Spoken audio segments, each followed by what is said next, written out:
Hello friends, എല്ലാവർക്കും നമസ്കാരം. നിങ്ങൾ ഏവരും കാത്തിരിക്കുന്ന നൈനിയുടെയും ആദർശിന്റെയും ഇന്നത്തെ വിശേഷത്തിലേക്ക് എല്ലാ കൂട്ടുകാർക്കും സ്വാഗതം. എല്ലാവർക്കും നല്ലൊരു ദിവസം ആശംസിച്ചുകൊണ്ട് തന്നെ നമുക്ക് ഇന്നത്തെ വിശേഷത്തിലേക്ക് കടക്കാം. അതിനു മുമ്പായിട്ട് ആരെങ്കിലും നമ്മുടെ ഈ ചാനൽ ആദ്യമായിട്ട് കാണുന്നുണ്ടെങ്കിൽ ഇതുവരെ നിങ്ങൾ സബ്സ്ക്രൈബ് ഒന്നും ചെയ്ത് വെച്ചിട്ടില്ല എങ്കിൽ തീർച്ചയായിട്ടും ഒന്ന് സബ്സ്ക്രൈബ് ചെയ്ത് വെച്ചോളൂ കേട്ടോ. അതിനോടൊപ്പം മാക്സിമം എല്ലാവരും നമ്മുടെ വീഡിയോ ഇഷ്ടപ്പെടുകയാണെങ്കിൽ ഒരു ലൈക്ക് അടിച്ചിട്ടേ പോകാവുള്ളേ. അപ്പൊ നമുക്ക് ഇന്നത്തെ വിശേഷത്തിലേക്ക് തന്നെ കടക്കാം. അങ്ങനെ തുടങ്ങുമ്പോൾ തന്നെ കാണിക്കുന്നത് വിഷുക്കണിയൊക്കെ ഒരുക്കി ഇങ്ങനെ നിൽക്കുകയാണ് കനകയും നവ്യയും നയനയും നന്ദുവും. നന്ദുവിന് ഭയങ്കര സങ്കടമാണ്, അത് നന്ദുവിന്റെ മുഖത്തും ഉണ്ട്. ഇത് കണ്ടിട്ട് നമ്മുടെ നയനെ ചോദിച്ചു, മോളെ നിനക്ക് എന്താ പറ്റിയത്? നിന്റെ മുഖത്ത് വല്ലാത്ത വിഷമമുണ്ടല്ലോ, എന്തോ എന്തോ ഉണ്ടല്ലോ, എന്താ പറ്റിയത്? എന്താണെങ്കിലും ഈ ചേച്ചിയോട് തുറന്നു പറ. അത് പിന്നെ ഒന്നുമില്ല. അപ്പം നവ്യ പറഞ്ഞു, അത് പിന്നെ ഇവക്ക് പോകുന്നതിന്റെ വിഷമമായിരിക്കും, നാളെ ക്യാമ്പിലേക്ക് പോവല്ലേ. ആ അതെ, ചേച്ചി പറഞ്ഞത് ശരിയാ, എനിക്ക് പോകുന്നതിന്റെ ചെറിയ വിഷമമുണ്ട്. കാരണം ഇതുവരെ അച്ഛനോ അമ്മയോ എൻ്റെ ചേച്ചിമാരോ നമ്മൾ അങ്ങനെ മാറി നിന്നിട്ടില്ലല്ലോ, അതിന്റെ വല്ലാത്തൊരു വിഷമമുണ്ട്. അതുകൊണ്ടാ ഞാനിങ്ങനെ മൂടിയായിട്ട് നിൽക്കുന്നത്. ഓ അതാണോ? എങ്കിൽ പിന്നെ നീ ഒരു കാര്യം ചെയ്യ, നിനക്ക് ഈ ജോലിക്ക് പോകാതിരുന്നൂടെ? ഇവിടെ ആരും നിർബന്ധിക്കുന്നില്ലല്ലോ നീ ഈ ജോലിക്ക് പോകണമെന്ന് പറഞ്ഞ്. എന്നാ പിന്നെ എന്തിനാ മോളെ നീ ഈ ജോലിക്ക് വെറുതെ പോകുന്നത്? സത്യം പറയാലോ, നീ ഈ ജോലിക്ക് പോകുന്നത് കൊണ്ട് ഈ നയനേച്ചിക്ക് നല്ല പേടിയുണ്ട്.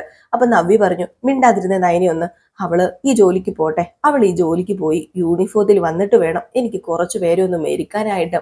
പിന്നെ എന്റെ ഭർത്താവ് മാറി മാറി മാറി എന്ന് പറയുന്നുണ്ട്, പക്ഷെ അത് സത്യമാണോന്ന് അറിയത്തില്ലല്ലോ.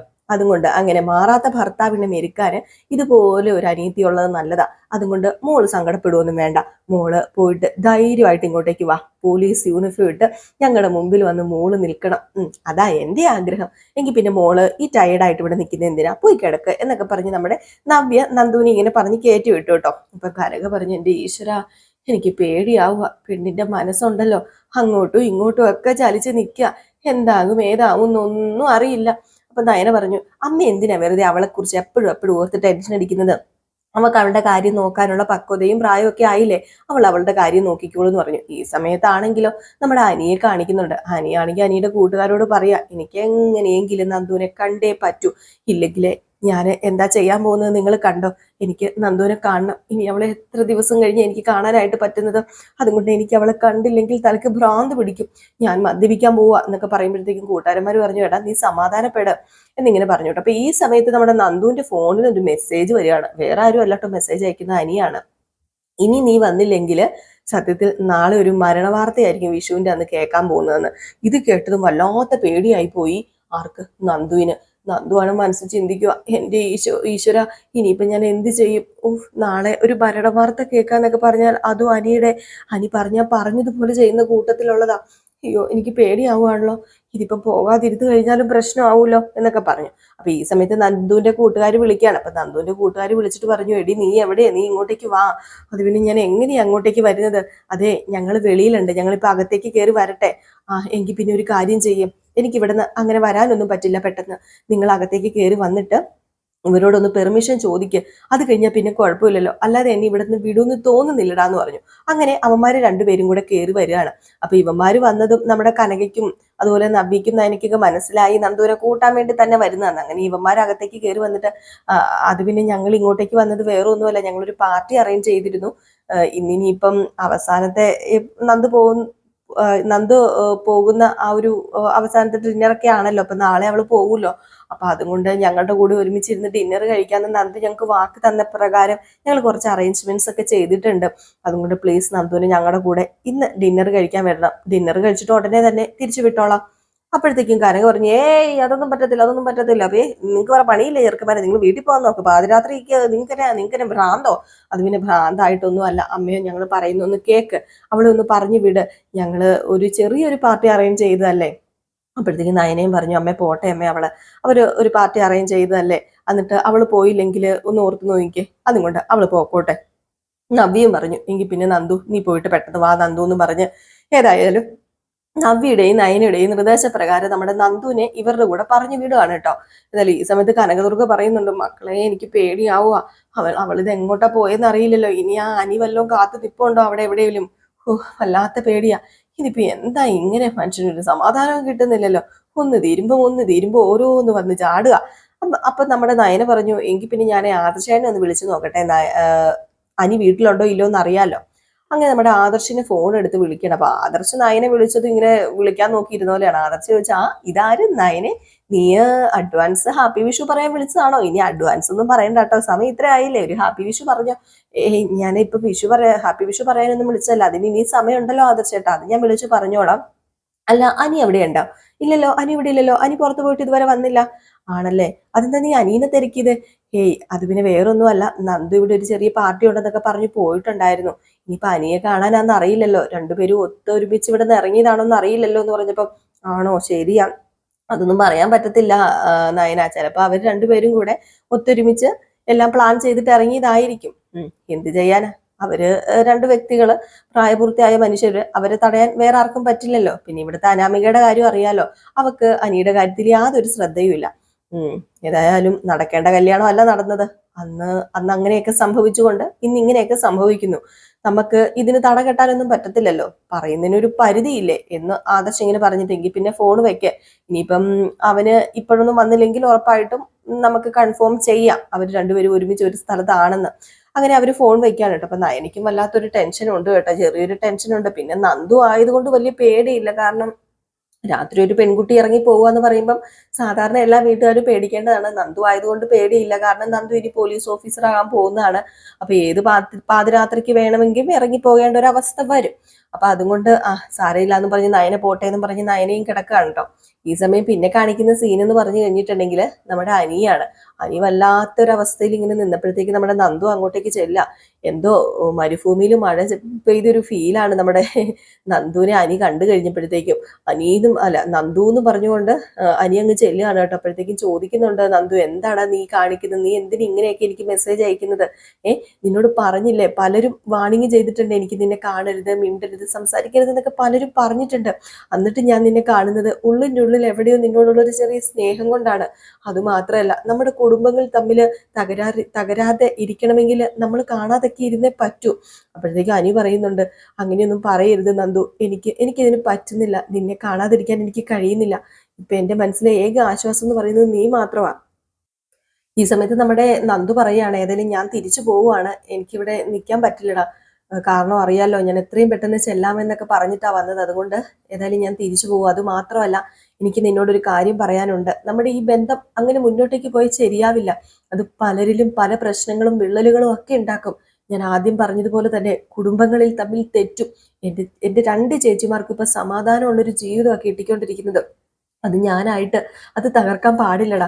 അതുകൊണ്ടാണ് ഞാൻ പറഞ്ഞത്, ഏതായാലും ഇത് നമ്മുടെ അവസാന കൂടിക്കാഴ്ച ആയിരിക്കണം, ഇനി ഒരു കൂടിക്കാഴ്ച ഉണ്ടാകാൻ പാടില്ല. നിന്റെ ഭാര്യ അനാമികയാണ്, നീ അനാമികയെ ഭാര്യയായിട്ട് അംഗീകരിക്കണം, സ്നേഹിക്കണം. അങ്ങനെ സ്നേഹിച്ചു തുടങ്ങിയാൽ അവള് നിന്നെ സ്നേഹിച്ചോളും. ആര്? അനാമികയോ? അവൾ എന്നെ സ്നേഹിക്കില്ലെന്ന് എനിക്ക് 100% ഉറപ്പുണ്ട്. അവളുടെ ഒരേ ഒരു ലക്ഷ്യം എന്ന് പറയുന്നത് എന്താണെന്നോ? അനന്തപുരി തറവാട്ടിലെ സ്വത്ത്. അല്ല, ആ പെൺകുട്ടി ഒത്തിരി പണമുള്ള വീട്ടിലെ പെൺകുട്ടിയാണെന്നൊക്കെയല്ലേ പറയുന്നത്? അതൊക്കെ വെറും പറച്ചില് മാത്രം. അവളുടെ വീട്ടിൽ ഒത്തിരി പണമൊന്നുമില്ല, അവളുടെ അച്ഛനും അമ്മയും മഹാ ഫ്രോഡുകളാ. അതൊക്കെ എനിക്ക് നന്നായിട്ട് അറിയാം. എന്തോ ഫ്രോഡാണെങ്കിലും അല്ലെങ്കിലും, പാവപ്പെട്ടവളാണെങ്കിലും പണപ്പെട്ടവളാണെങ്കിലും, എന്നെ സ്നേഹിക്കുന്ന ഒരു പെൺകുട്ടിയാണെങ്കിൽ ഞാൻ തിരിച്ച് സ്നേഹിച്ചേനെ. പക്ഷേ സ്നേഹം എന്ന ആ ഒരു വികാരം അവക്കില്ല. അവള് എപ്പോഴും പണം പണം പണം എന്ന ആ ഒരു രീതിയിൽ മാത്രമാണ് നടക്കുന്നത്. അതുകൊണ്ട് അനന്തപുരി തറവാട്ടിലെ ഓരോരുത്തരെയും സ്വാധീനിച്ച്, പ്രത്യേകിച്ച് എൻ്റെ മുത്തശ്ശനും മുത്തശ്ശീനെ സ്വാധീനിച്ചിട്ടാ അവൾ ഈ വിവാഹം നടത്തിയത്. അതുകൊണ്ട് എനിക്ക് പറ്റില്ല, ഞാൻ സ്റ്റോപ്പ് ചെയ്യുക, എനിക്ക് ആ വിവാഹം മുന്നോട്ടേക്ക് കൊണ്ടുപോകാൻ താല്പര്യമില്ല.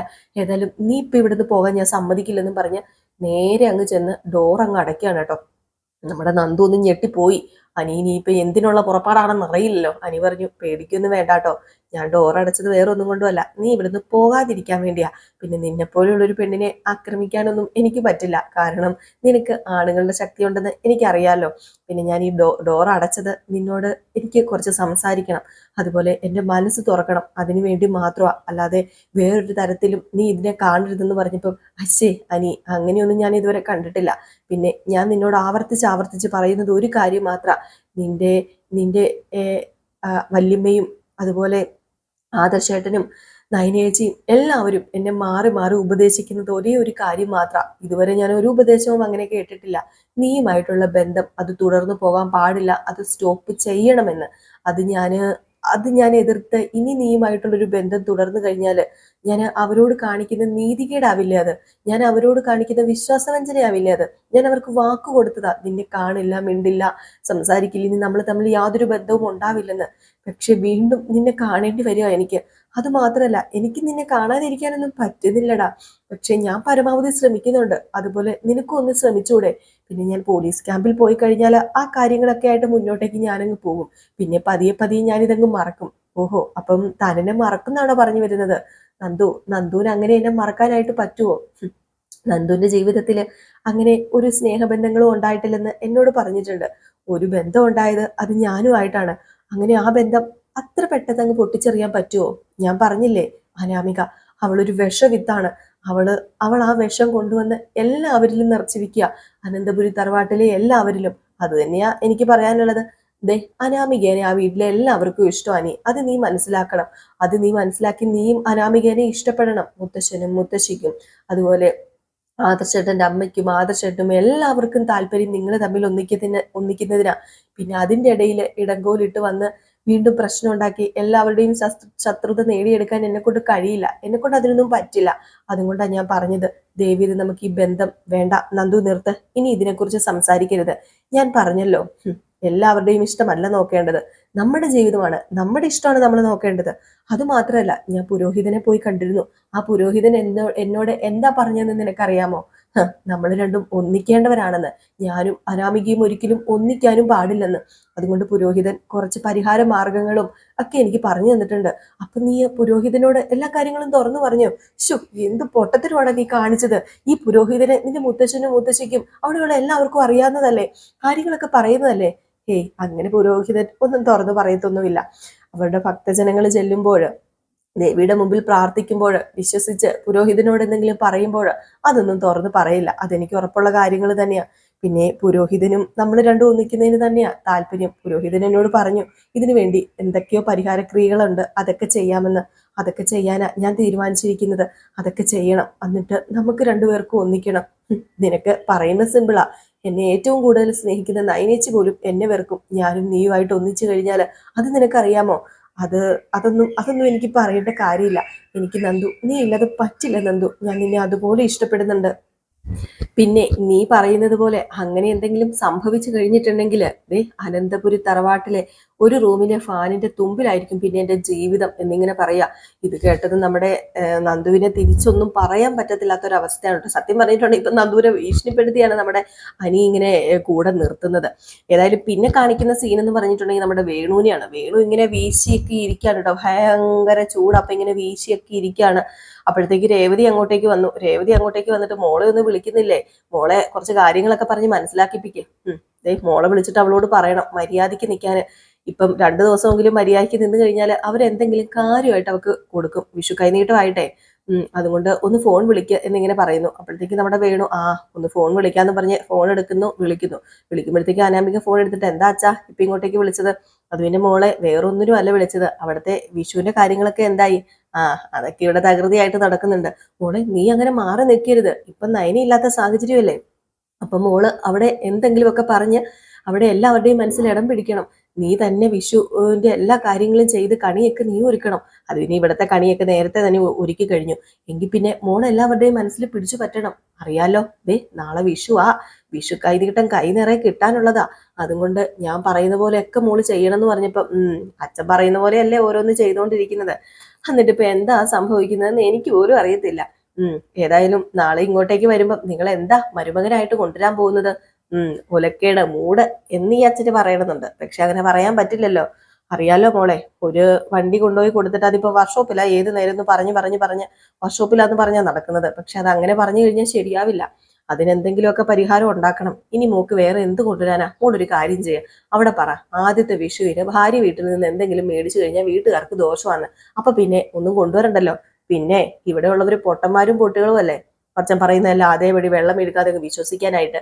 അതെ, ഞാനൊരു കാര്യം പറയാം, ഇങ്ങോട്ട് വരുമ്പോ എന്തെങ്കിലും കാര്യമായിട്ട് കൊണ്ടുവരണം. എനിക്ക് അത് മാത്രമേ പറയാനുള്ളൂ എന്ന് പറഞ്ഞ് ഫോണും അങ്ങ് കട്ട് ചെയ്തു. അപ്പോഴത്തേക്കും നമ്മുടെ രേവതിയോട് പറഞ്ഞു, മോള് പറഞ്ഞ് വേറൊന്നുമല്ല, അങ്ങോട്ടേക്ക് കാര്യമായിട്ട് എന്തെങ്കിലും കൊണ്ടുചെല്ലണമെന്ന്. എന്ത് കൊണ്ടുചെല്ലാനാ? ഒരു കാറുള്ളത് എവിടെയെന്ന് ചോദിച്ചാൽ അതുപോലും കാണിച്ചു കൊടുക്കാൻ ഇപ്പൊ പറ്റത്തില്ല. അത് പിന്നെ പഴയ മോഡലായ പഴയ മോഡലല്ല, ആ മോഡൽ ഇപ്പൊ ഇഷ്ടപ്പെട്ടില്ല, അതുപോലെ മോഡൽ കംപ്ലൈന്റ് ആണെന്നൊക്കെ പറഞ്ഞിട്ട് അത് നമ്മൾ വിറ്റെന്ന് പറയണം. ഇനി അതൊക്കെ പറഞ്ഞ് തട്ടിമുട്ടി രക്ഷപ്പെടാനല്ലേ പറ്റുള്ളൂ രേവതി. ആ, എന്ത് ചെയ്യാനാ? പിന്നെ നാളെ കൈനിറയെ എന്തെങ്കിലും മോൾക്ക് കിട്ടുമായിരിക്കും അല്ലേ? കാര്യമായിട്ട് കിട്ടുവാണെങ്കിൽ അവളോട് അത് ഇങ്ങോട്ട് കൊണ്ടുവരാൻ പറയണം. ഓ, എന്നിട്ട് വേണം നോക്കിയിരുന്നോ. നമ്മുടെ മോള് നല്ല ചൊവ്വ നേരെ നടക്കായിരുന്നെങ്കിലേ ഇപ്പൊ നയനേക്കാൾ കൂടുതൽ നമ്മുടെ മോക്ക് കിട്ടിയേനെ. അവള് അതിനെന്താ, അവിടെ കേറിപ്പറ്റി എങ്ങനെയെങ്കിലും. പക്ഷെ ബാക്കിയുള്ള കാര്യങ്ങളൊന്നും കറക്റ്റ് ആയിട്ട് ചെയ്യുന്നില്ലല്ലോ. പിന്നെ നാളെയാ എല്ലാ പ്രതീക്ഷയും. നാളെ എന്തെങ്കിലുമായിട്ട് കയ്യിൽ തടയുമായിരിക്കും. അവൾക്ക് ഒത്തിരി കൈനീട്ടം കിട്ടുമായിരിക്കും അല്ലേ രേവതി എന്നൊക്കെ ചോദിച്ചു. രേവതി കൈനീട്ടത്തിന് കുറവൊന്നും കാണത്തൊന്നുമില്ല, കൈനീട്ടമൊക്കെ നല്ല രീതിയിൽ തന്നെ കിട്ടുമായിരിക്കും എന്നൊക്കെ പറയുന്നുണ്ട്. ഏതായാലും വേണു ഇങ്ങനെ ഇരുന്ന് സ്വപ്നം കാണുകയാണ് കേട്ടോ. ഡയമണ്ട് കിട്ടും, രത്നം കിട്ടും, അത് കിട്ടും, ഇത് കിട്ടും എന്നൊക്കെ സ്വപ്നം കാണുന്നുണ്ട്. എന്താ കൊടുക്കുന്നതെന്ന് നമുക്ക് കാത്തിരുന്ന് തന്നെ കാണാം. ഏതായാലും അനാമികയും വിഷു കൈനീട്ടം കൈനിറയെ കിട്ടുന്നൊക്കെ ഓർത്തിരിപ്പുണ്ട്. അപ്പൊ എല്ലാവരും കാത്തിരിക്കുക. അപ്പൊ ഈ ഒരു സീന് നമ്മുടെ വേണു ഇങ്ങനെ ആലോചിച്ച് നിൽക്കുന്ന ആ ഒരു സീന് കാണിച്ചിട്ടാണ് ഇന്നത്തെ വിശേഷം അവസാനിക്കുന്നത്. അപ്പൊ എല്ലാവർക്കും വീണ്ടും നല്ലൊരു ദിവസം ആശംസിച്ചുകൊണ്ട് നിർത്തുകയാണ്. നമ്മൾ നേരത്തെ രേവതിയുടെയും സച്ചിയുടെയും കഥ ഇട്ടിട്ടുണ്ടായിരുന്നു കേട്ടോ. നമ്മൾ ഒരു 6:53 ഇട്ടിട്ടുണ്ടായിരുന്നു. ആരെങ്കിലും ഇതുവരെ കയറി കണ്ടിട്ടില്ലെങ്കിൽ ഒന്ന് കയറി കണ്ടു നോക്കിക്കോളൂ. പിന്നെ നമുക്ക് വേറൊരു ചാനലുണ്ട്, വേറെ 2 ചാനലുണ്ട്. ഒരു ചാനൽ നമ്മുടെ ഗൗതമിന്റെയും നന്ദയുടെയും കഥയാണ് ചെയ്യുന്നത്. ചാനലിന്റെ പേര് റിയൽ സ്റ്റോറി എന്നാണ്. പിന്നെ നമ്മൾ റിയൽ സ്റ്റോറി ന്യൂവില് നയനുടെയും ആദർശിന്റെയും അപ്കമിങ് വിശേഷങ്ങൾ വിടുന്നുണ്ട് കേട്ടോ. പിന്നെ നമ്മുടെ ബാലന്റെയും ദേവിയുടെയും നമ്മുടെ പഴയ ആ ഒരു ഇതിലേക്ക് പോയിട്ടോ. നമ്മുടെ ബാലന്റെയും ഗോമതിയുടെയും കഥ നമ്മൾ ഇന്ന് രാത്രി മുതൽ സ്റ്റാർട്ട് ചെയ്യുന്നുണ്ട്. നമ്മൾ ഇടയ്ക്കൊക്കെ ഇട്ടിട്ടുണ്ടായിരുന്നു. അപ്പം ബാലന്റെയും ഗോമതിയുടെയും പ്രമോയും ഫുൾ വിശേഷവും ഒക്കെ ആയിട്ട് വരുന്നുണ്ട്. അപ്പൊ ഇന്ന് നമ്മൾ ഫുൾ വിശേഷവും പ്രമോ വിശേഷവും ഒക്കെ ഇടുന്നതായിരിക്കും. അപ്പം അതും കാണുന്നവരാണെങ്കിലും മറക്കരുത്, നമ്മൾ അതും ഇനി മുതൽ സ്ഥിരം അങ്ങോട്ട് ചെയ്യുന്നുണ്ട് കേട്ടോ. സ്ഥിരം നമ്മൾ ഇടുന്നതായിരിക്കും, അതിന് യാതൊരു മാറ്റവുമില്ല. ഇന്ന് കറക്റ്റ് ഈ ഒരു കഥ കഴിഞ്ഞ് കുറച്ച് കഴിയുമ്പോഴത്തേക്ക് നമ്മൾ ആ കഥ ഇടുന്നതായിരിക്കും. ബാലന്റെയും ഗോമതിയുടെയും കഥയെ ഇടുന്നതായിരിക്കും. അപ്പം അതും കാണാൻ ആഗ്രഹമുള്ളവർ വെയിറ്റ് ചെയ്തിരുന്നോളൂ. ഇപ്പൊ കഥയുമായിട്ട് വരാം. Tata, bye bye.